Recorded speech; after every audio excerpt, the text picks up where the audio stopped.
გაზრდილი ელექტროენერგიის გადასახადი ბათუმელებისთვის კვლავ აქტუალურია. ამ პრეტენზიებით ენერგოპრო ჯორჯიას ბათუმის ფილიალს აბონენტები ხშირად მიმართავენ. მოქალაქეთა ნაწილის თქმით, თანხა, რომელიც თებერვალში მოხმარებული ენერგიისთვის უნდა გადაიხადონ, რეალურს ბევრად აღემატება. მომივიდა გადასახდელი შუქზე 298 ლარი. ეს ფაქტიურად 1000 კილოვატზეა ლაპარაკი და ჩემი ოჯახი მაგდენს არ ძლავს.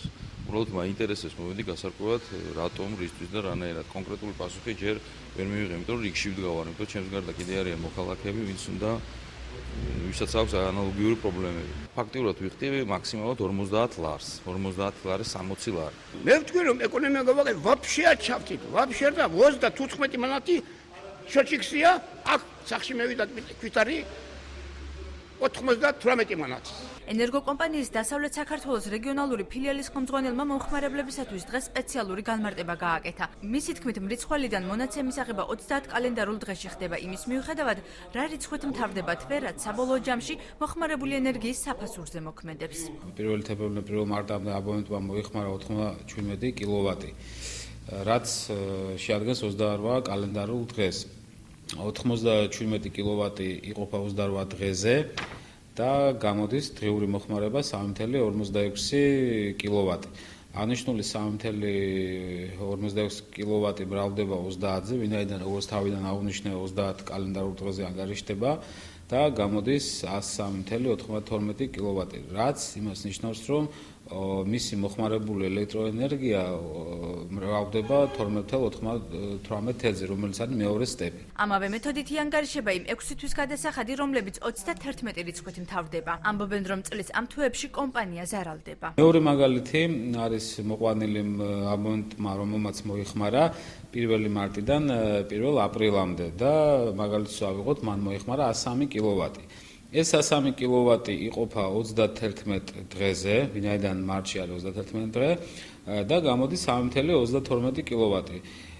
ისევ დაუბრუნდებ იმას, რომ ვინაიდან ტარიფი ანგარიშდება 30 კალენდარულ დღეზე, ეს 3.32 კილოვატი მრავლდება 30-ზე, გამოდის 99.67. ანუ ამ შემთხვევაში აბონენტისთვის უკეთესი პირობაა ის, რომ მისი 103 კილოვატი არ ანგარიშდება 13-ზე, უფრო დაკონკრეტებით 12.98-ზე, არამედ ანგარიშდება 9 თეთრზე.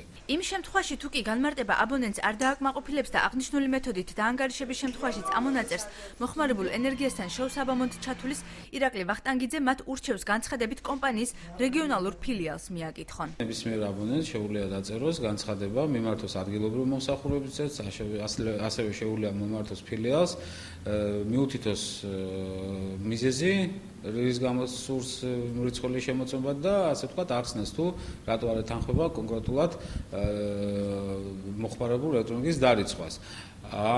თუ ჩვენ აუცილებლად ასაკურველია წერილობით გავცემთ ამაზე პასუხს და იქნება სათანადოდ მოკლეული. გადამოწმების უტყუარობის დასტურად აქ სპეციალური დოკუმენტი დგება, რომელთა ასრულებიც ორივე მხარეს რჩება. აბონენტი ჩვეულებრივ ხელს აწერს შემოწმების პროცესს ესწრება და ხელს აწერს, რაც ერთი პირი მაგას არჩება და ორიგინალი ჩვენთან ინახება, რომელიც ბაზაში შედის და ნებისმიერ დროს შეუძლია აბონენტი მოვიდეს და ეს ინფორმაცია მოითხოვოს. პრობლემა ამასთან არანაირი არ არის. სემეტის დადგენილებით ოჯახი, რომელიც 30 დღის განმავლობაში 0-დან 101 კილოვატამდე ელექტროენერგიას მოიხმარს, ყოველ მოხმარებულ კილოვატზე 9 თეთრს, 101-დან 301 კილოვატამდე მოხმარებისას 12.98 მიასეთ თეთრს, 301 კილოვატზე მეტი მოხმარებისას კი 17.5 თეთრს იხდის.